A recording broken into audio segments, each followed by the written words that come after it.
Comment est-ce que Latifa vous définissez, alors je ne sais pas si vous allez m'accepter le mot, puisqu'à chaque fois on en parle souvent, le mot la pédophilie.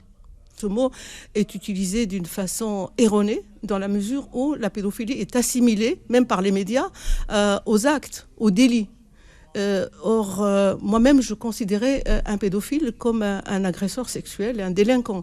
Mais le travail du terrain m'a appris autre chose, c'est le travail du terrain avant l'association pendant 30 ans. J'ai travaillé uniquement avec les victimes et les délinquants sexuels. Donc, moi-même, j'assimilais la pédophilie aux actes.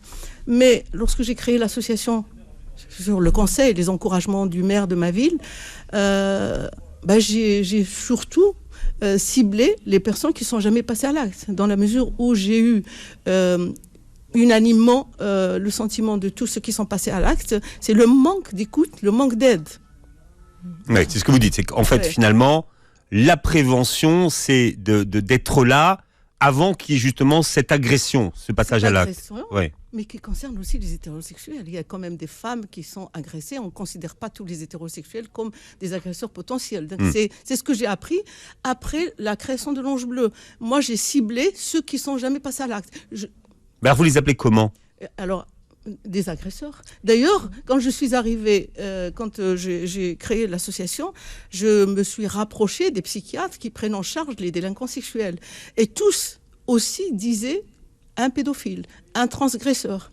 Il n'y avait pas de définition de le pédophile abstinent. Ce mot-là n'existait pas.